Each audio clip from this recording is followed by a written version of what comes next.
المبادئ الإنسانية السامية التي تعتنقها جميع شعوب العالم مهما اختلفت حضاراتها وهوياتها.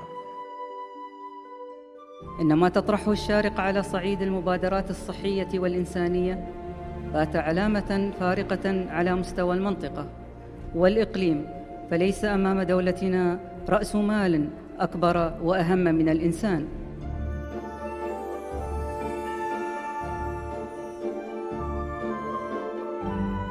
في العام 2010 انطلقت رحلتنا ليغدو المؤتمر اليوم من أهم الأحداث الصحية التي تحرص على مناقشة القضايا الصحية المعاصرة، حشد الجهود الدولية تجاه التحديات الصحية، منصة علمية تجمع نخبة من الخبراء الدوليين بالتعاون مع المنظمات المحلية والعالمية المعنية، إطلاق برامج ومبادرات لرفع مستوى الوعي لدى المجتمع حول أحدث الممارسات الصحية، الخروج بتوصيات ونتائج إيجابية لبناء مجتمع صحي خال من الأمراض.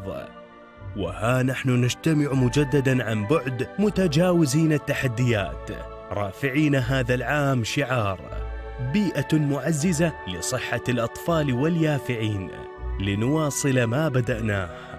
مؤتمر صحة الثامن 2020.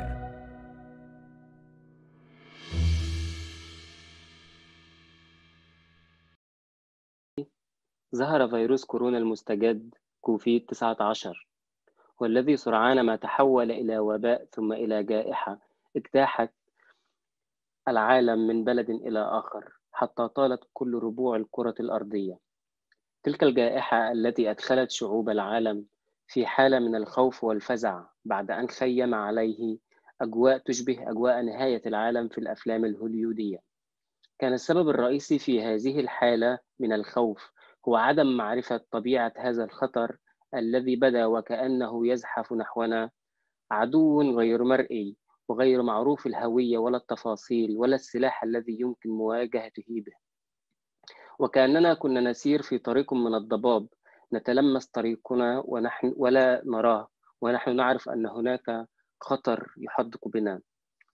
إلا أن هذه الحالة أعطتنا دروسا نحن كصحفيين ومتابعين وقراء ربما لم يكن لنتعلمها لولا هذه الأزمة. كان أهمها على الإطلاق هو قيمة العلم والمعرفة، تلك المعرفة التي ربما تختمر في المعامل والمختبرات لسنوات طويلة، لكنها يمكن أن تنتشر بأسرع من انتشار الجائحة نفسها عن طريق الإعلام الذي بدا وكأنه أداة حادة قاطعة ذات حدين، فإما يتم استخدامها لتبديد الضباب والخوف بالمعرفة أو استخدامها في التضليل. تعلمنا أن هذا التضليل المتمثل في الشائعات والمعلومات الخاطئة والأخبار الكاذبة هي خطر حقيقي. تعلمنا أن المعلومات الخاطئة تقتل، فهي سهلة وسريعة الانتشار وشديدة الفتك، أما المعلومات الموثقة فهي واحدة من أهم وسائل إنقاذ حياة البشر، ولكنها تتطلب جهداً وتركيزاً وتدقيقاً لاستخلاصها واستخدامها في تبديد حالة الجهل ومحاربة المعلومات الخاطئة على حد سواء. كما أبرزت هذه الأزمة الدور الهام للصحفي في إزالة الضباب ونقل الجمهور من حالة الخوف إلى حالة الأمان النابعة من تلك المعلومات الصحيحة، وأن على الصحفي أن يمتلك المقومات والمهارات والأدوات اللازمة والضرورية لذلك، وهو ما سنتناوله في جلستنا اليوم. وأود أن أشكر القائمين على تنظيم هذا المؤتمر الهام لإتاحتهم الفرصة لنا لتبادل بعض تجاربنا معكم. أنا أحمد عابدين، الصحفي المصري والمستشار الإقليمي الخاص بجائحة كوفيد-19 بمنظمة انترنيوز العالمية، وزميلاتي اللائي أترك لهن الفرصة لتقديم أنفسهن، بداية بزميلتي كاترين. Hi everybody, it's great to be here. I'm Katharina Thomas. I am one of the Internews pandemic mentors. Could you show the next slide please, Ahmed? Great. So A little bit about myself. I'm a journalist and a global health researcher. I have worked specifically on epidemics and pandemic response across 4 or 5 different countries over the last 5 years, partly for Internews and as a reporter and as a journalist. So a lot of my work has been covering Ebola in West Africa, specifically Liberia, and also the recent Ebola outbreak in DR Congo. So a lot of what I'm going to talk about today are lessons learned from the Ebola outbreak that we at Internews have applied to our response to COVID-19 and to widening access to information around the world, and really recognizing the power of information and the ways in which journalism really plays an important role in pandemic response and in ensuring a really healthy, as we talked about in our title, a really healthy journalism ecosystem, which we think and believe contributes to overall general health of a population. Next slide, please. So a little bit about the pandemic mentors at Internews. Internews is an organization that works around the world globally. We are based in the US. And when the COVID-19 pandemic hit, we created a team of pandemic mentors and advisors, of which Ahmed and I are 2 of those. And currently we work across more than 20 countries, across more than 5 regions, in more than 10 different languages, providing mentor and training to Internews partners, working across health and science journalism, data-driven storytelling, social media listening, and environmental coverage to really bring all these different aspects of the pandemic together. So if we can go to the next slide, I'll talk about the context we found ourselves in when COVID-19 hit and some of the new challenges that the journalism sector has faced and some of the solutions and tools and best practices we have found to work through this. So when the COVID-19 pandemic hit, what was very interesting about this was that for the first time, the entire world converged around one health story. No matter where you were in the world, there was some kind of effect on your country. This hit at a time when journalism was challenged. In many countries, media budgets were shrinking. There was an absence of resources in newsrooms around the world. Just in the US alone, about 80% of US newspapers had cut their budgets for science content up to 2012. So it was a really challenging time. And then, as we see in this timeline, media was also transitioning to digital journalism, and all kinds of journalists were suddenly thrust into the spotlight to become health journalists. Business reporters, politics, sports reporters suddenly became health reporters, and yet in many cases did not have access to the training and specific skills required for that. And then if that wasn't challenging enough, the story was a very fast-moving story, as we all know as journalists. Just the velocity of the story and the 2 challenges that we faced was a lack of accurate information and at the same time an excess of information, which prompted the World Health Organization to call it not only an epidemic, but also an infodemic as well. There was so much information that many people didn't know what to believe. So we kind of see this, this story moving very quickly. And then one of the solutions we came up with was that it's not simply enough to provide more information in these times. What we need is a shift from either an excess or lack of information to the provision of well-balanced, meaningful information that is backed up by data, compassion, and wisdom, and is produced in partnership or at least through understanding of the science and health behind it. And if that goes well, then the final step in this timeline is that the public is able to navigate the information ecosystem, having access to information that allows them to make good decisions to keep them and their families safe. Next slide, please, Ahmed. So I want to talk about misinformation. We hear a lot about this: fake news, misinformation, false content, and there's a term that is increasingly being used in journalism, information disorder. And this kind of speaks to all kinds of misinformation across the spectrum.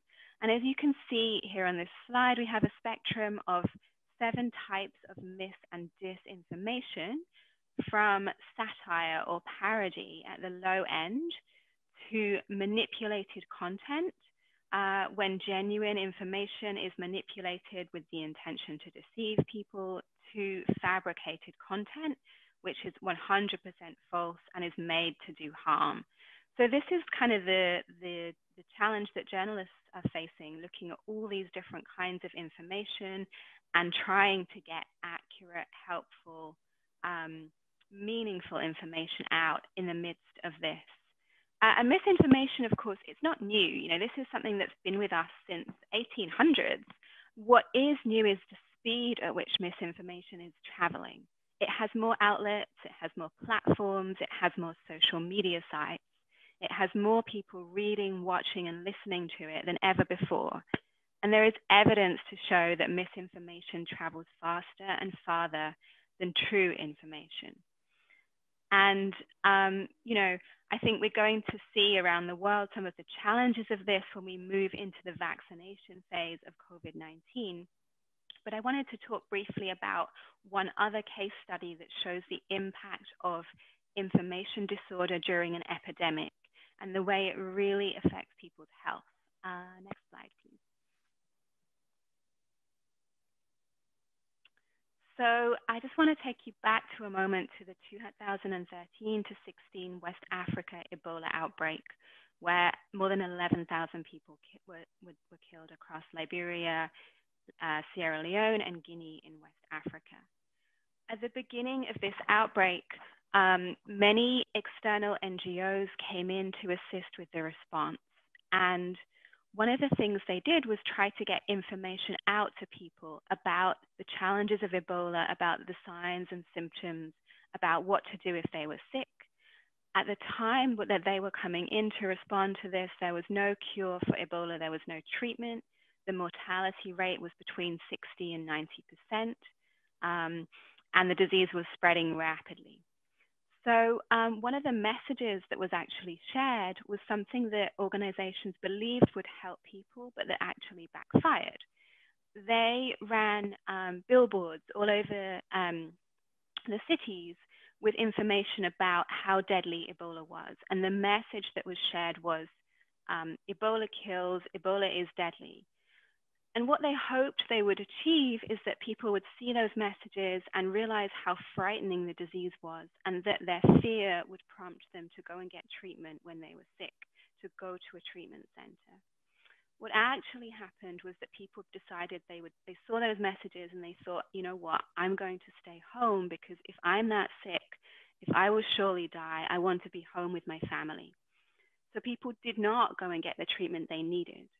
And one of the reasons why this really kind of devastating thing happened, which has been very much talked about in lessons learned reports, this is not a secret, this is something that, people have talked about, the mistakes that were made in that sense, is that people were not being listened to. There was not a sense of having understood the context, having understood what people's concerns would be around that.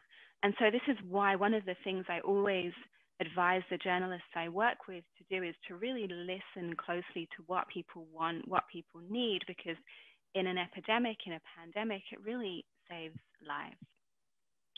Next slide, please. So I've talked a little bit about some of the challenges that we face in pandemics, and now I want to talk a bit about some of the solutions. And I like to use the analogy of a toolbox or a toolkit for reporting on epidemics, which we need to equip journalists with in order to contribute to solving these information challenges in the future. And I love this image because it shows that we are not powerless, that we can be part of the solution as long as we have the skills, the tools, and resources. And just as we have tools on the medical and public health side, hospitals, therapeutics will soon have vaccines, information is another tool, and we have to use it skillfully and responsibly. Next slide, please. So the first tool, if you can see this picture, is knowledge, scientific data. And this one I've kind of brought up to really talk about the ways in which we need to train more journalists to be specialized health and science reporters, and also provide more resources to keep ourselves safe. So personal protective equipment, access to internet for those who don't have it so that they can safely do remote interviews and so on, but also access to data and to knowledge. And so that often means having skills like, being able to understand the way that data is calculated, ensuring that you have access to channels where new data is being shared, and the skills to read it, which I think Ahmed will talk about a little bit later. Okay, next slide.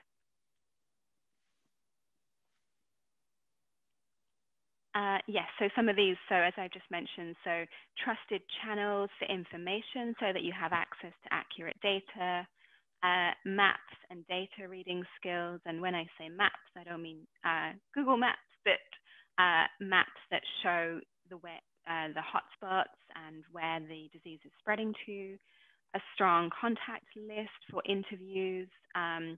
And I always talk about interviews that offer insight and wisdom, because we do certainly need quotes about the data and the science and the health, absolutely.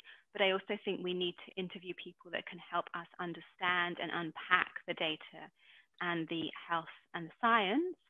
And that requires an understanding of who to interview.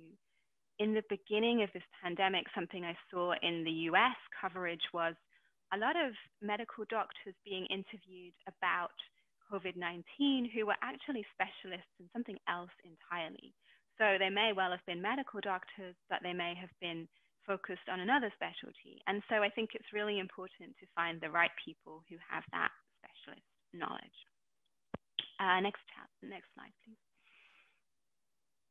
Partnership and collaboration. This is really a big one, because what we learned during Ebola was that when journalists work on the same team as public health authorities, healthcare workers, and public health practitioners, they can contribute to the response in a really powerful way. So access to good data and scientific explanations, breaking down medical terminology for your readers, and holding your readers' hand through the health crisis are really enhanced when you have strong partnership and collaboration with authorities working on the response, with organizations, with individuals.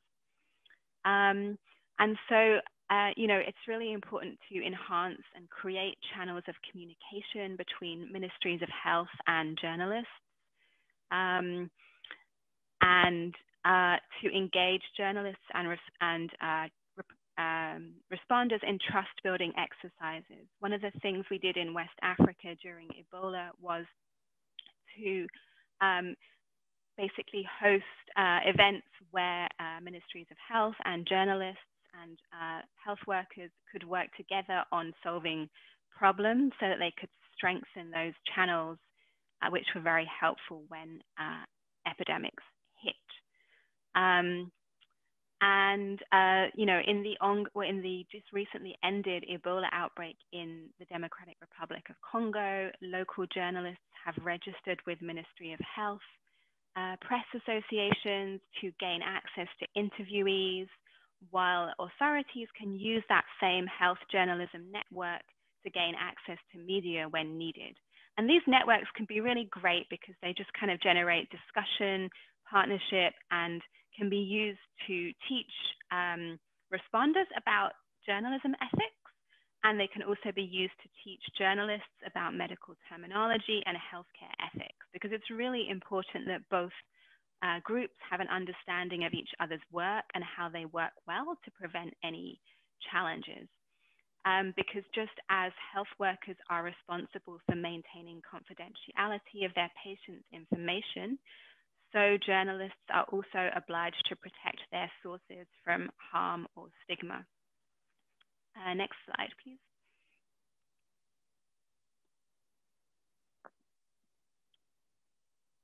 Yes, so this is just a screenshot from an article I wrote in the American Medical Association Journal of Ethics about the role of journalists in epidemics.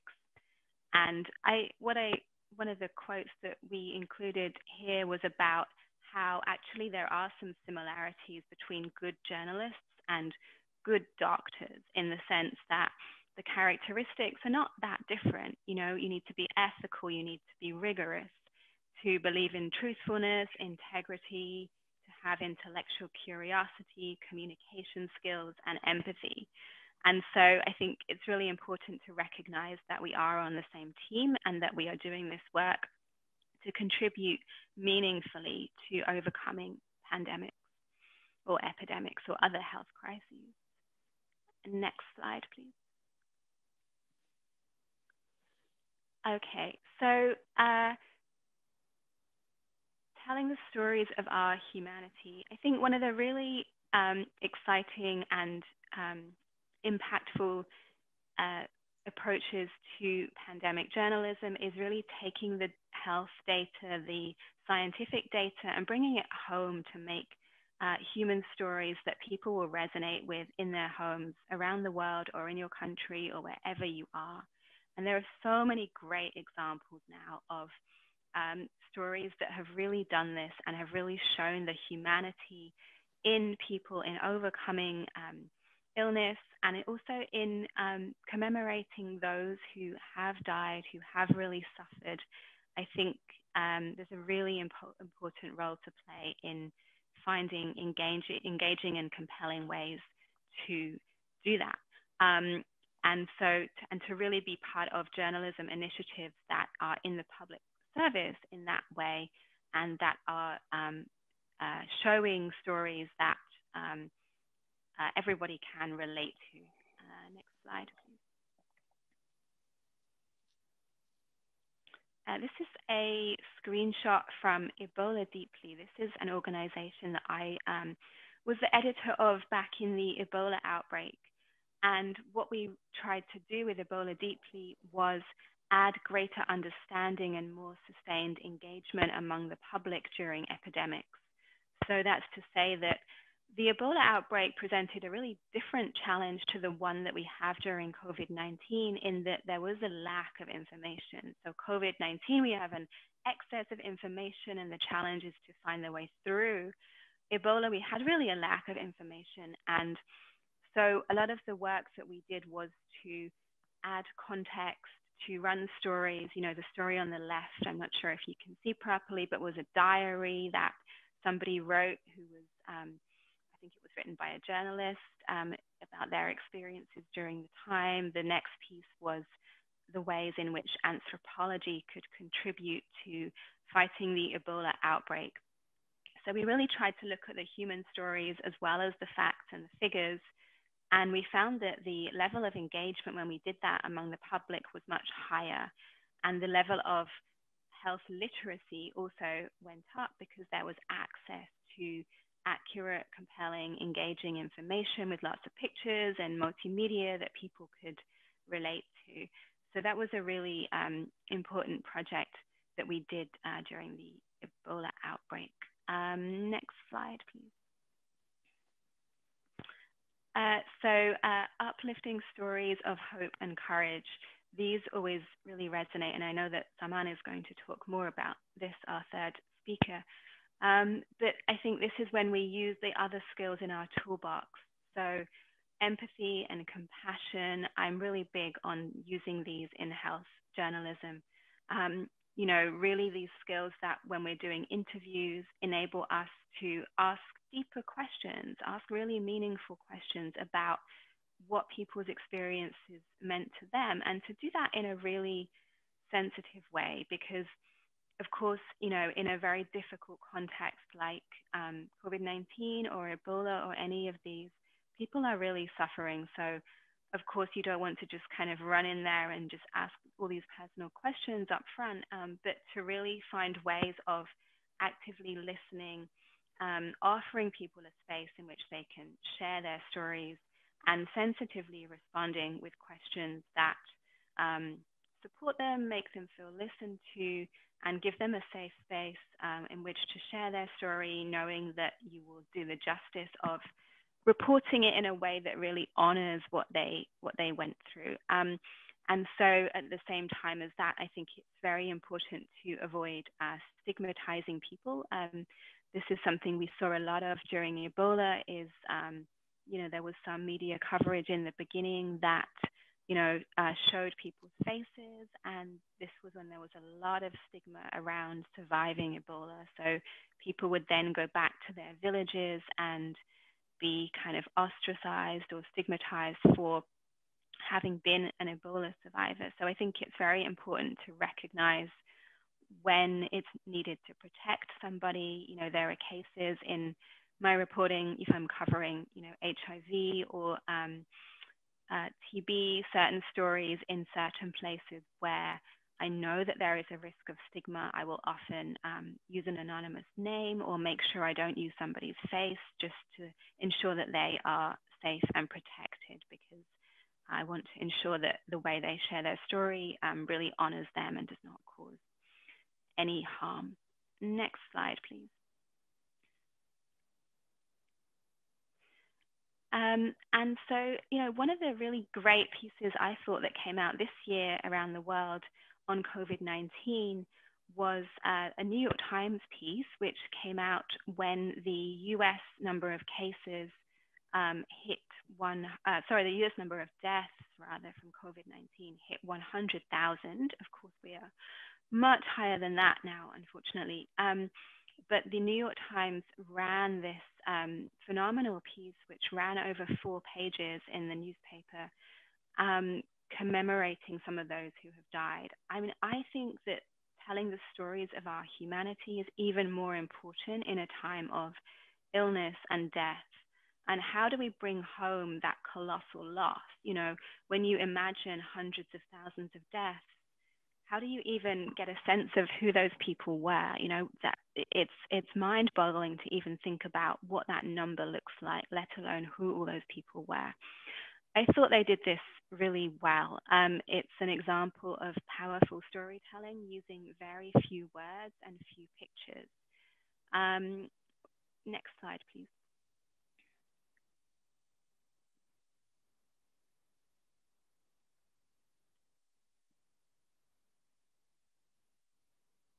I don't think it plays.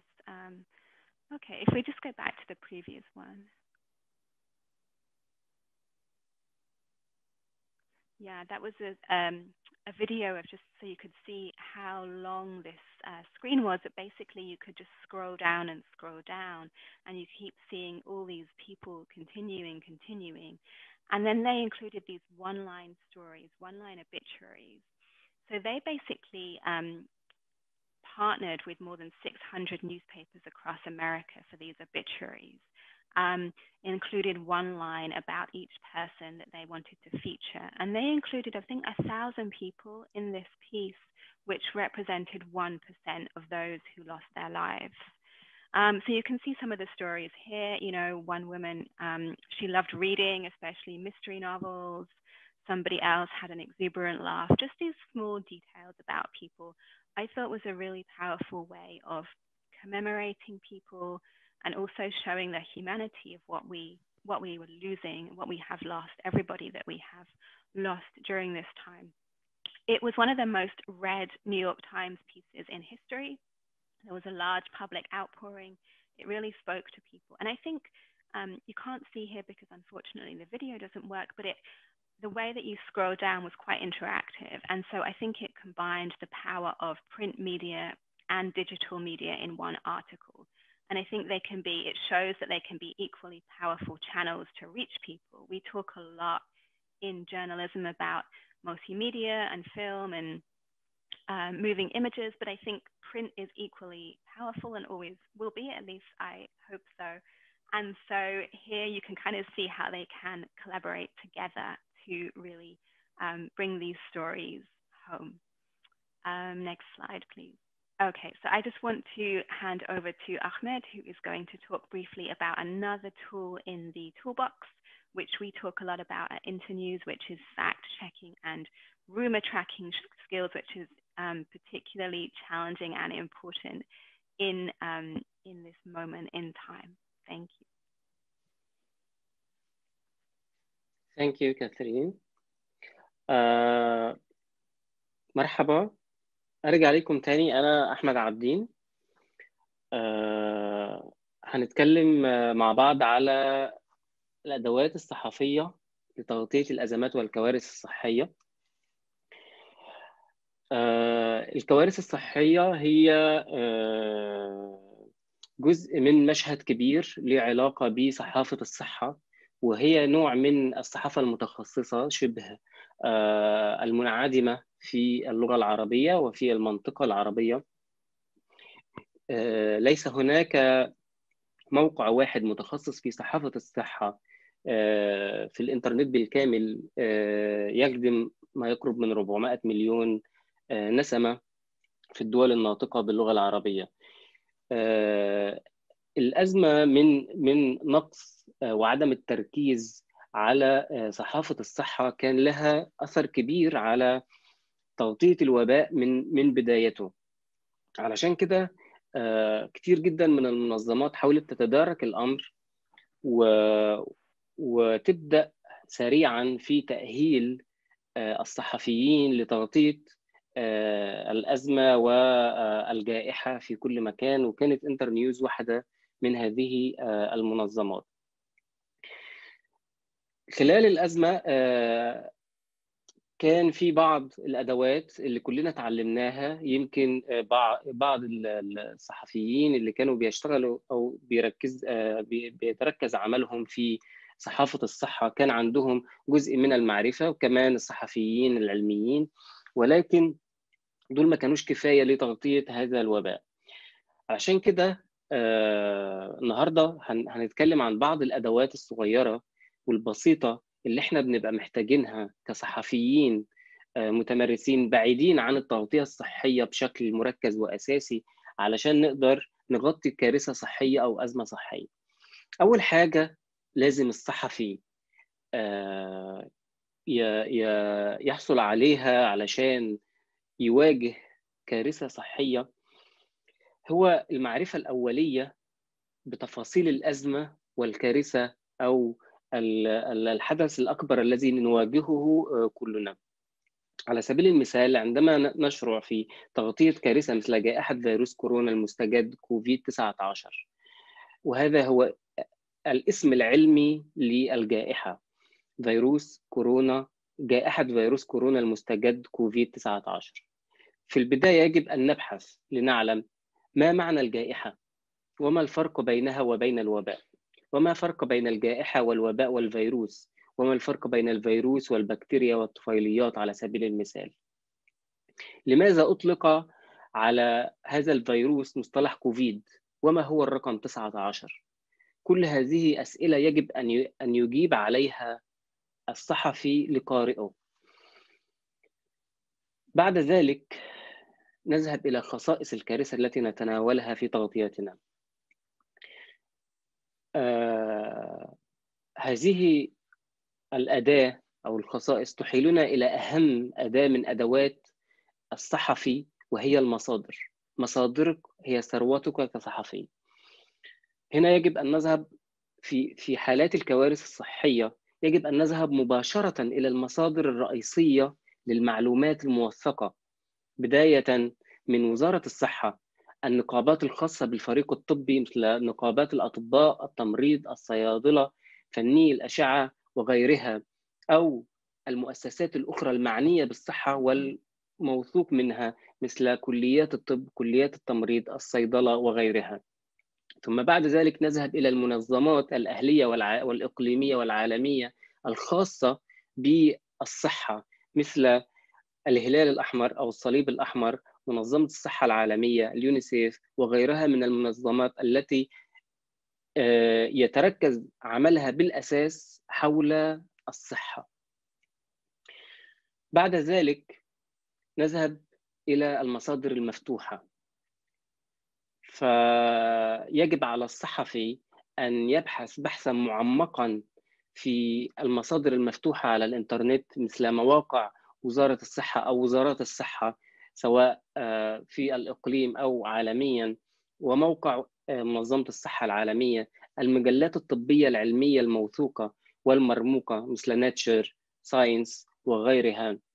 ثم بعد ذلك نرجع إلى القاعدة الذهبية. بعد كل هذه المصادر نرجع إلى القاعدة الذهبية الخاصة بالصحفي، وهي أن كل ما حول الصحفي عبارة عن مصدر أو مصادر محتملة، إما مصادر للمعلومة أو للبيانات أو مصادر محتملة للبيانات. ولكن كل ما حول الصحفي الذي هو يمكن أن يكون مصدر محتمل، يجب أن يتم التوثق من كل معلومة أو من البيانات التي يحصل عليها الصحفي من هذه المصادر. فإذا سمع الصحفي من أحد جيرانه على سبيل المثال بظهور حالات في عمله أو في بين أصدقائه، يجب أن يذهب الصحفي إلى المصادر الموثقة ويبدأ في التحري عن هذه المعلومة الأولية ليذهب بأسئلته الخمس وصولا إلى الاستنتاج النهائي. بعد ذلك عندنا الأداة الهامة جدا جدا الخاصة بالصحفي لمواجهة الشائعات والأخبار الكاذبة والمعلومات الخاطئة التي قلنا في البداية أن الأخبار الكاذبة تقتل حقيقة. هناك العديد والعديد من الحالات التي ماتت نتيجة لوصفات طبية خاطئة، معلومات كاذبة، أخبار مضللة. هذه الأداة هي الفاكت تشيكينج أو توثيق من الحقائق. توثيق الحقائق هي عملية كبيرة جدا جدا تستوعب كل العمل الصحفي. هناك في حالتنا هنا عند الحديث عن الصحة وعن العمل الصحي، فإننا نبدأ بمصادرنا الرئيسية والأساسية للتأكد من الشائعات، من المعلومات، من الأخبار التي يتناقلها الناس. ثم بعد ذلك نذهب إلى الأدوات الخاصة بالتحقق من المعلومات. هذه الأدوات هي كثيرة جدا جدا على الإنترنت، الكثير منها سهل الاستخدام مثل جوجل إيميج، مثل إنفيد، مثل يوتيوب داتا فيور.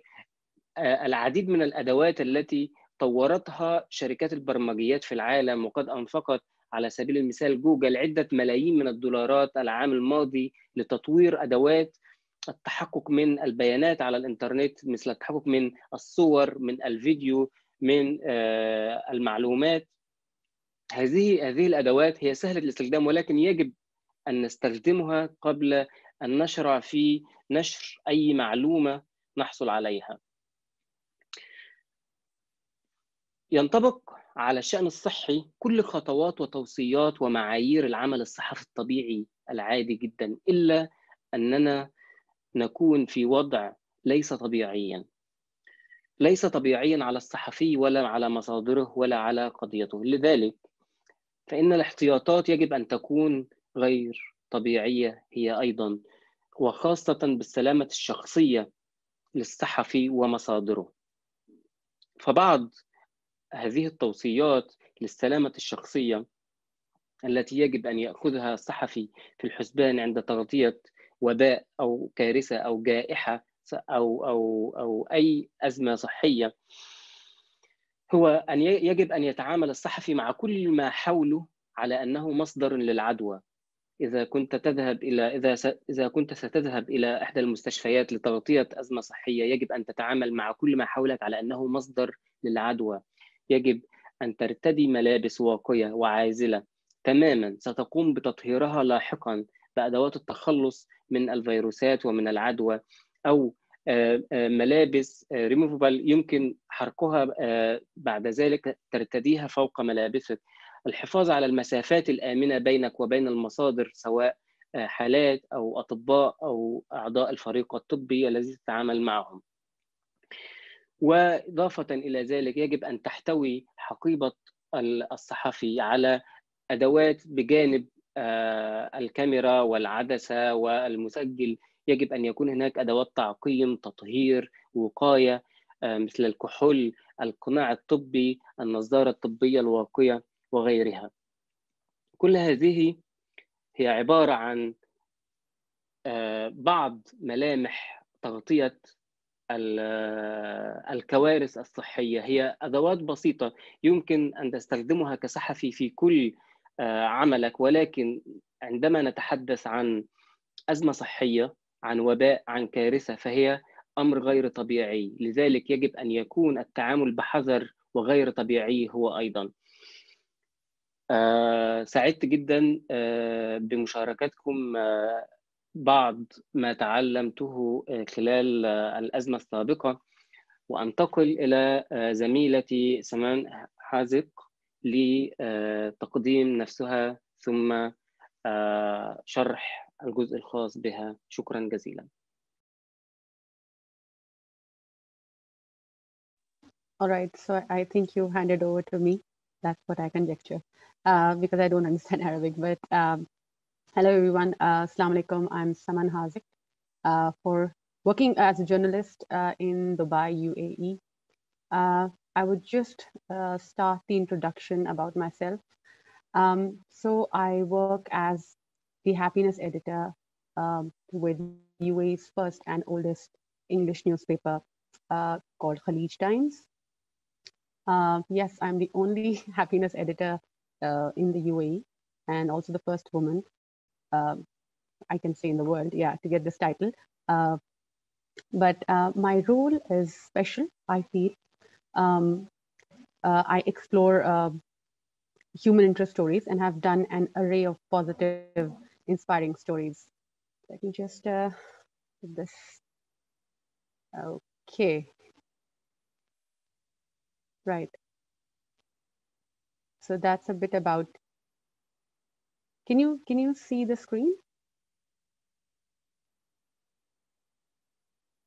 Emma? No, your screen didn't share. Can you see it now? No. Okay, I haven't shared, I think. Hang on. Okay, sorry. I think I was just going on without. Can you see it now?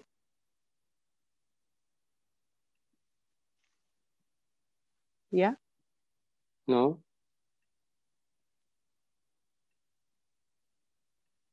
Okay. I think you can see it now. Yeah. All right.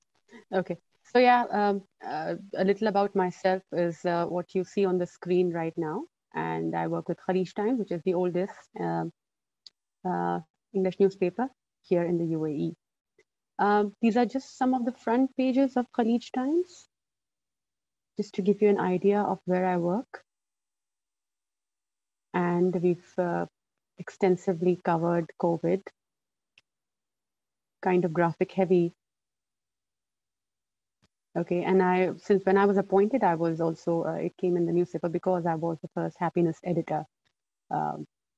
So I'm just going to share with you how we at Khalij Times believe in positivity and have always believed that we are not just storytellers, but we are storytellers with a purpose.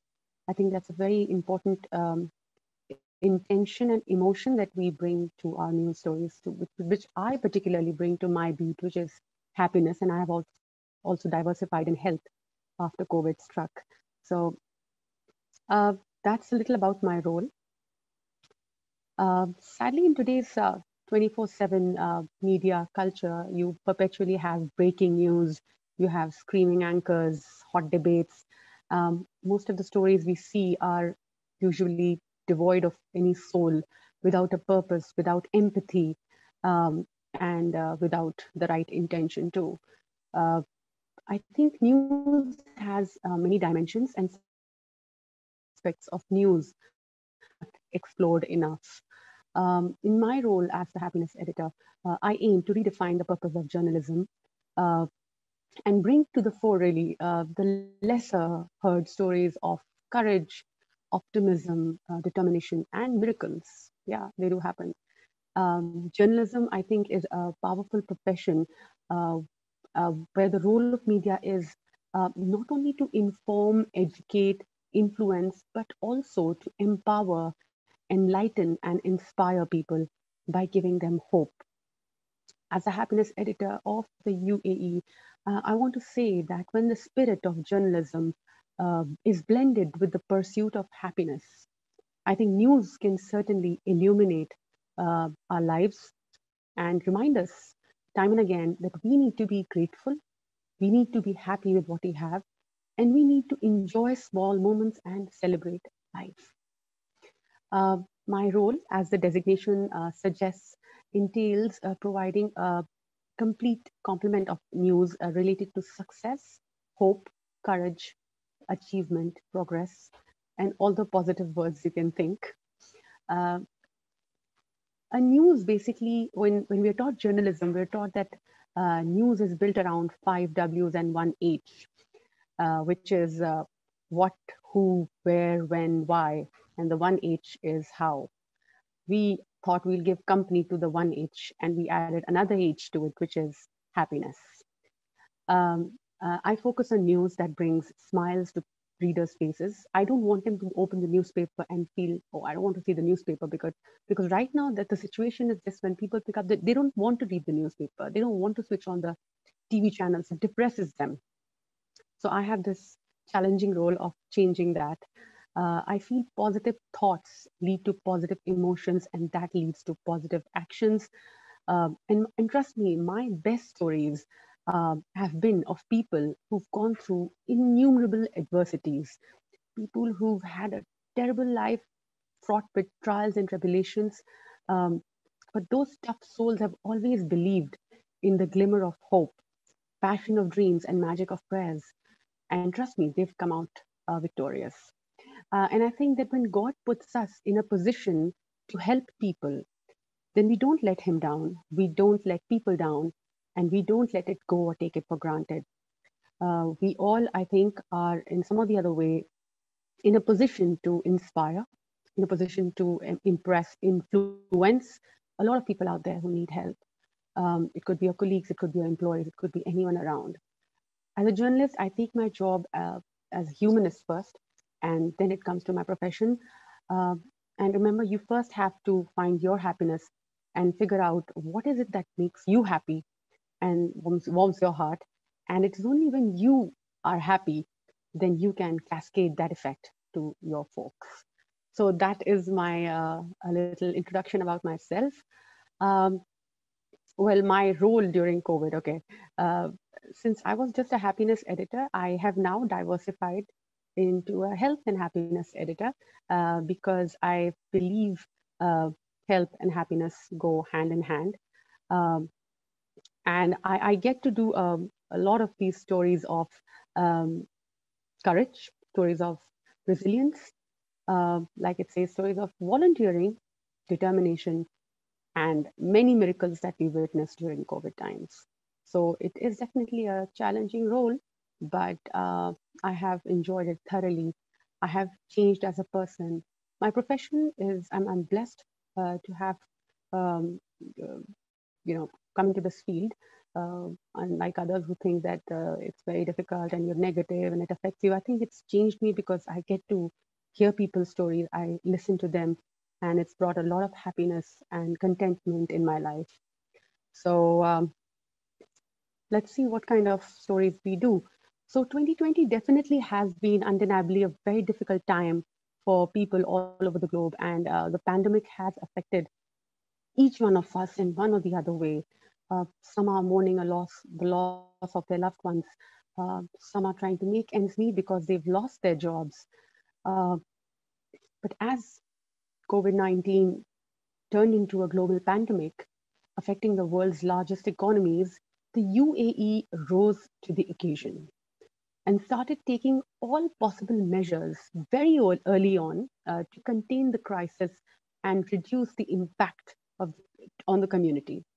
Schools closed, places of worship closed down, distance learning started, remote working started, shopping centers were closed, flights were cancelled, and stay-at-home orders were in place. This was very early on, which is, I think, one of the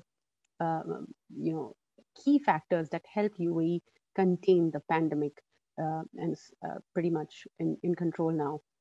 We were all locked up in our houses, scared and anxious. And being a responsible media house, we realized that now is the time people need us more than ever. This was the time to educate them, inform them, comfort them, and nourish them, and tell them that you don't have to be anxious, you don't have to be stressed, because all they would do is either look for social media to see the news, or watch TV, or read a newspaper. So this really put a very important, it brought the spotlight on us. As journalists, it was time to play our part. And we realized that this was the time that the one thing that would help each and every one was hope. The key word, which we realized has a greater power. There's nothing greater than hope. I mean, it can transform lives. It can transform the way you think. Like I said, positive thoughts breed positive emotions and lead to positive actions. So we as a newspaper began campaigns. And what you see right now on your screen are two screenshots of two kind of campaigns where we focused to bring on the faces of people who are actually gone through a very, very tough time. So one of the campaigns you can see on the left side is called Next Stop Zero, where we spoke to COVID patients who came back to life from actually the brink of death. And they talked about their experience. They talked about what helped them.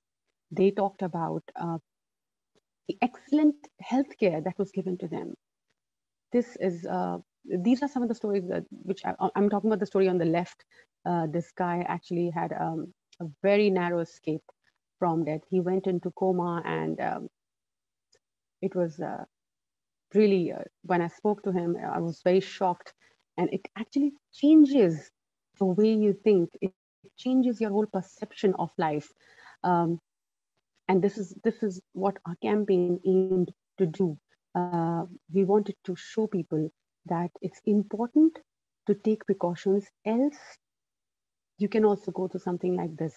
So we trained our cameras, we trained our journalism completely on people who went through a tough time, and that's why it's called Next Stop Zero, so that people would take precautions, take heed. The second campaign you see on the right is called, these campaigns were running for 2 weeks each. Every day we would speak to people from different walks of life who've gone through a difficult phase. The campaign on the right is called I Am Responsible campaign, where again, we reinforced what the government was time and again saying: keep your masks on, wash your hands, avoid gatherings. It was again a 2-week campaign where we talked to people who from different walks of life and asked them how they are staying at home and staying safe. And here people talked about how their lives completely changed, but they are adhering to the to the rules and regulations and staying happy and staying safe. So when they can do it, why can't we? So in this one, this is a family and how it talks about how they stayed home for about 3 months or 4 months, completely indoors. They did not step out. I mean, they had a balcony, that's all where they could go. But, and they talked about the challenges, and still they were happy about it. Then comes a very important part that really helped us, media, stay abreast of all the advancements, all the developments that were happening in the country. So the government, we liaised with the government, we partnered with the government, and the government realized that right now people are locked inside their homes and they need to know what really is happening. They want to know, they're urging to know. So what they did is, the UAE government now on a regular basis holds media briefings. Every week we have 1 or 2 media briefings. We are giving, the media has been, there's a set time, like right now it's every Tuesday at 7 p.m. We have some official spokesperson of the government who come on air, and they tell us what the situation of the country is. how far are we in terms of recovery rate, fatalities, in terms of what do you say? Yeah, health wise or recovery wise. Yeah, and so yeah, realizing the importance of the role of media, the government started hosting media briefings every now and then to keep us updated about the new developments across the country and how the pandemic was unfolding. And this actually gave a very, it actually comforted a lot of people. They would look forward to it. And we as journalists would then bring out the key points from these media briefings because not everybody had access to it. Again, we had to play a pivotal role here where we brought out in a positive manner, toning down things, of course. And this actually had a very positive. People would actually look forward to it. They had a reliable country, a government that they can look up to that would not hide facts. And where we as media also played a key role in liaising with the government. Now I come to stories of resilience, which is my beat. And these are actually very inspiring stories. We realized that although we were all locked up in the house, we realized that how are things happening on their own? How are, the people are, there are people who lost their jobs, there are people who don't have food to eat there. How are they surviving? What's going on? And then we came across these heroes. So these on the left-hand side, if you these are 25 men, young men from the south of India, and thousands and thousands of actually volunteers came out. The UAE gave a call out, national call of duty, saying that we need volunteers, we need people to come forward and help us because it was a huge task.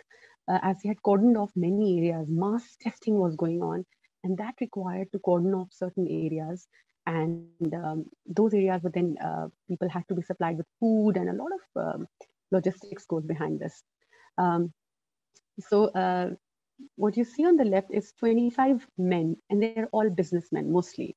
They're all businessmen. They realized when the pandemic hit, they realized that there were certain densely populated areas of Dubai that were at high risk of, because there were many bachelors, there were many blue-collar workers staying there.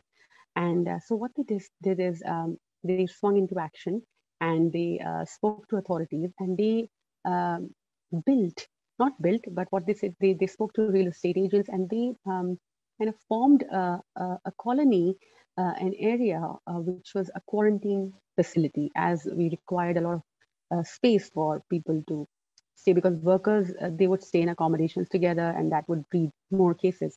So these men left their businesses, shops, restaurants, took time off, dedicated a good number of days and took up an under construction staff accommodation somewhere and transformed it into completely fully furnished COVID-19 isolation center overnight.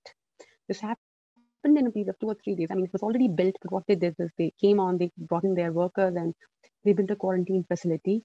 And the reason behind their passion was, this is the time our country needs us. This is the time to give back to the community. And so this was the passion, and these were the kind of stories that that really hit home. There was a general manager who left his company and who came here, and he worked as an electrician, he worked as a plumber, he did fittings of the rooms. And you know who the people who were staying in this colony were? They were blue collar workers. They were not any well-off 5-star, high class people. They were all blue collar workers who were staying, who needed this quarantine facility.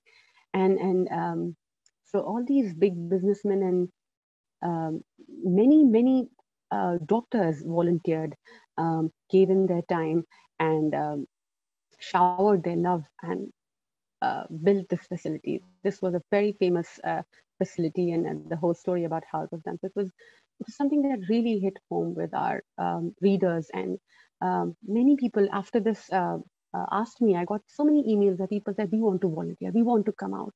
So these are the kind of stories we want to bring out. This is the kind of message we want to give out in the tough times, that it's okay. We all have highs and lows. It's just that you have to stand in it, be in it together. So that was one story. The story here you can see on the right-hand side is meet the youngest volunteer at Dubai's COVID isolation center. She and her dad is a dentist, and she decided to join him, and she took special permission. I mean, she worked in the back-end office, but both of them did a fantastic job, and they were really integral to the team of this isolation center where they worked. And this was just to give out a message to all those youngsters that, I mean, not all of you have to come out there. You can do whatever you can from where you are. It's just the spirit that matters. Yeah, so this is another story of dedication. This girl was a nurse in some, I'm just giving you briefly an idea about what kind of stories we did that really touched people. This was a nurse who worked in a private clinic, and when she realized that there was a shortfall of healthcare workers, she resigned and she left her job and she came out to volunteer. Her name is Mariam, and she was probably she's the only breadwinner of her house. She has a mother, a brother, doesn't have a father, and still she said, I had to answer the call of the national duty, and she came and she volunteered. And not only did she just volunteer, Mariam, what she did was she decided to make, what do you say, masks and shields using waste material, but of course not recycled material, basically. And Mariam went a step ahead and distributed these masks and shields to blue collar workers. She said, I saw so many workers around me who didn't have masks, who didn't have money to buy it. I gave it to them.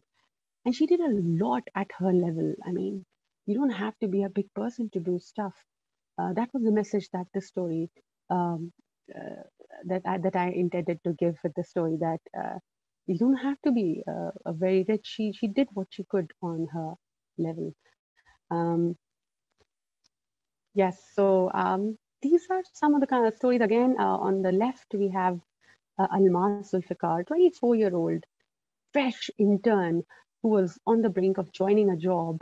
But when she realized that it was time for the country, the time the country wanted her, she left her internship and her job, and she came to one of the COVID facilities to volunteer. She was probably one of the youngest doctors there, and the kind of emotions that came out from this story was that Almas sacrificed her Eid celebrations. She completely left her family and she had to stay in that isolation facility. She said it was her first Eid alone, but the emotion she brought with her was, she talked about how people in the isolation center were staying without their families. All they needed was somebody to talk to. All they needed was somebody to listen to their stories. They were all away from their families. So she said, why should I be with my family? I can, of course, these few days I can sacrifice and be with them. So these are the kind of stories that we did during the COVID period, which actually touched lives. And on the right again, we have stories of some healthcare workers who spoke about how difficult it was for them working on those front lines. You know, it's very easy for leaders to say, oh, they're handling stuff, or these are healthcare workers. No, it is very difficult. They are suffering on every front, but they are keeping that smile on their face, that brave front just for you. So the message we were giving out is, what are you doing? Are you happy that because you're being careless, you know, the healthcare workers are going through a tough time. So it's important for you to be responsible. So that was again part of I Am Responsible series. And then it happens. The UAE has, you know, mashallah, has the lowest fatality rate of 0.3% and has a very high recovery rate. Here it says 96.8 degrees, but the recovery rate now is 93%. So just some stories of positivity, telling people that we are getting there, but you need to be careful. You need to not drop your guard. Please keep your precautions, keep your masks on and avoid gatherings. And so we kind of balance it out with sometimes giving the view of patients, sometimes giving the view of healthcare workers, sometimes giving happy stories. But we had an intention of just to just tell people to hold on. Excuse me, Sama. That's it. Yes. Excuse me. Yeah, we have only 20 minutes left. So if there is any questions, مرحبا لجميع المشاهدين. يعني تبقى لنا 20 دقيقة. إذا كان هناك أي أسئلة أسئلة لي أو لإحدى زميلاتي in English or بالعربي أو أي شيء هيسرنا جدا.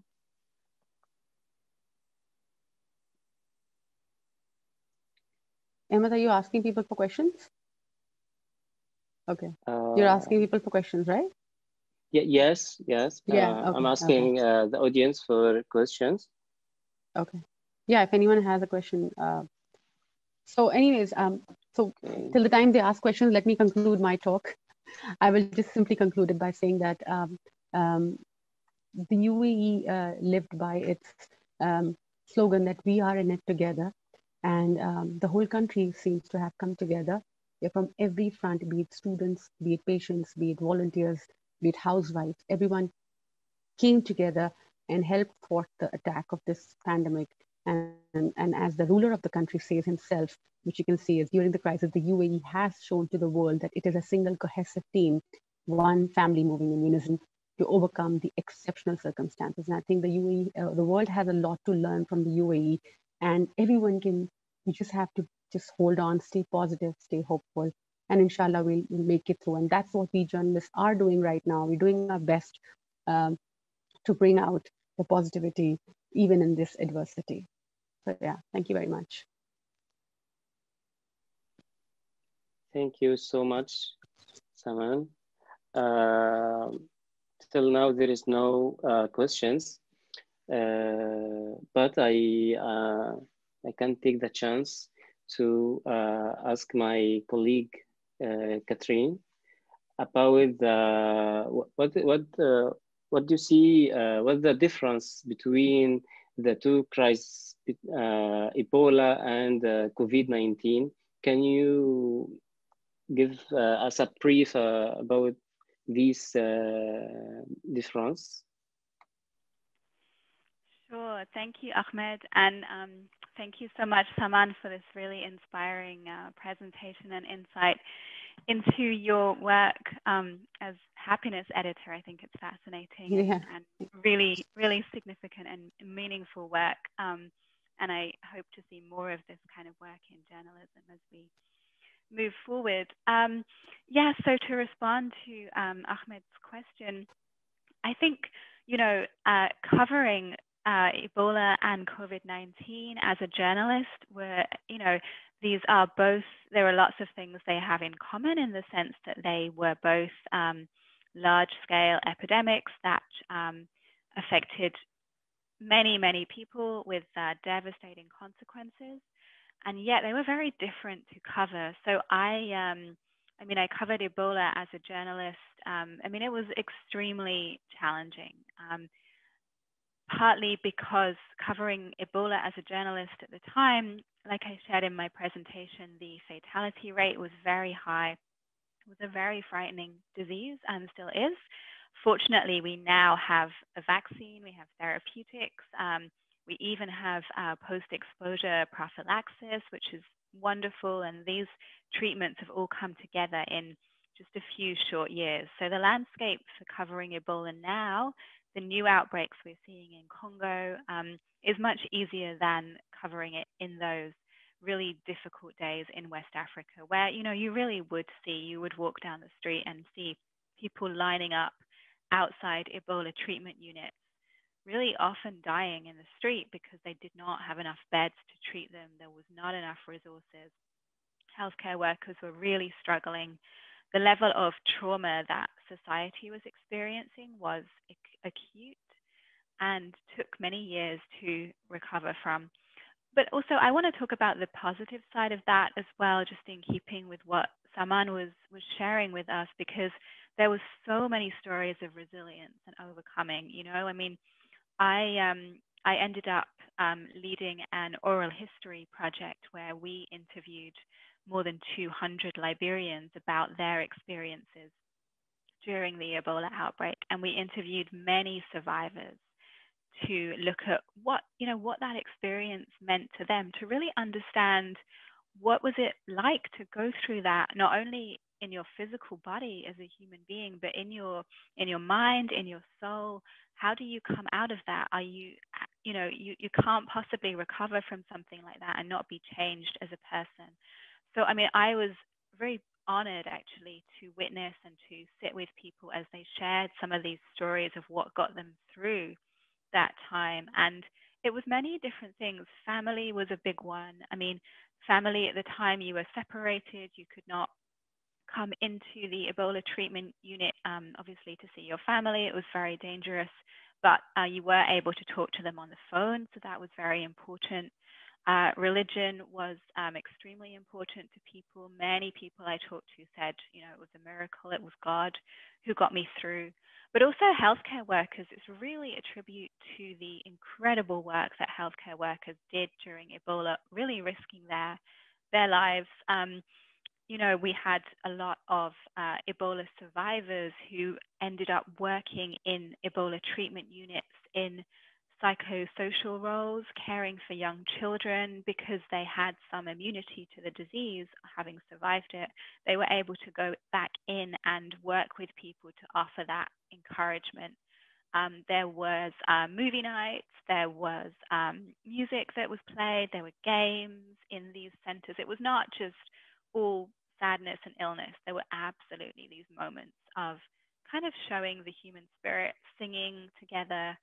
And those moments really got people through.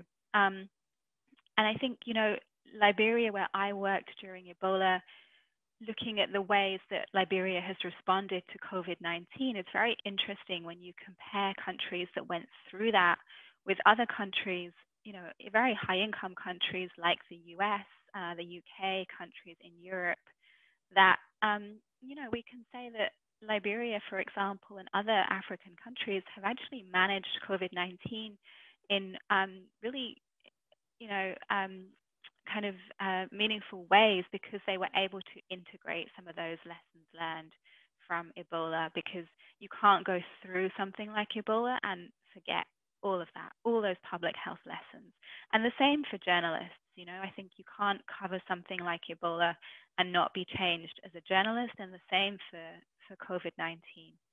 I actually also work in healthcare, so I've done some work in COVID-19 hospitals during this time as well, and been honored to kind of serve in those two roles and really see the ways in which journalism and healthcare are very similar. We, you know, at the heart of it, we want the same things, which is for people to understand, to feel supported, to get better, to feel hope. And so I would say those two things we have in common as well. Thank you so much, Kat. If you have any questions, Saman, to Catherine, or reverse, but please don't ask me. We still have 10 minutes, so we can take the chance if both of you have any questions. I think you were quite, you explained very well. I was really, that was a very excellent, actually, the collaborative, what do you say, presentation that you made, although I couldn't understand what you said, so I'm not going to ask you anything. I only understand. I can share it in English with you later. No, that's okay, just joking. But yeah, it was very, I liked the slideshow, it kind of did help out. You guys are free to ask if anything, but yeah, Catherine, is it Kate or is it Catherine? I'm still confused. Katrina. Katharina and Kate for short is fine. Okay, yeah. That's So Ebola is it now? It's treatable, right? It's no more a threat, is it? Yeah, and so the most recent Ebola outbreak in DR Congo, which I believe was the 11th outbreak, maybe correct me if I'm wrong, but that one has now come to an end a few days ago or last week, which is really good news, which we all need in public health at this time. Yeah. So they went, the definition for Ebola outbreaks being declared over is 42 days without a case. So that happened, which is great. So yeah, there are vaccines. There are 2 effective vaccines that have been rolled out. There are therapeutics that work very well. But I think, one of the reasons why Ebola ends is really community. I like to think a lot about the role of community in bringing outbreaks to an end. And I think this is the same with COVID-19. We owe healthcare workers an enormous amount. Yeah.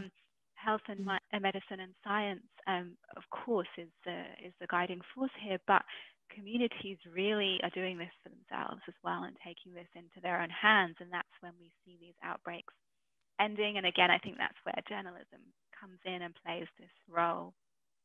I would actually like to ask you as well, because I think, as I mentioned, I think your work is so important in a news cycle, which is, as you said, 24 hours, and it's relentless, and there is so much bad news out there. What do you think are some of the ways in which we can bring more happiness, more enlightenment into other kinds of news? So is there a space to do this in breaking news? How do you see this emerging kind of on a larger scale? Do you see new initiatives happening that are bringing in more positive stories? How do you feel about that? Yeah. Happening right now. Sorry, once again. Yeah, I mean, are you talking about bringing happiness, or like you said, like even in breaking stories?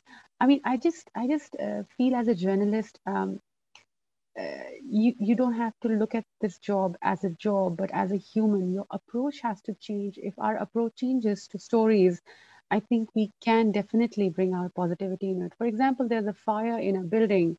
Everybody's focusing on the fire.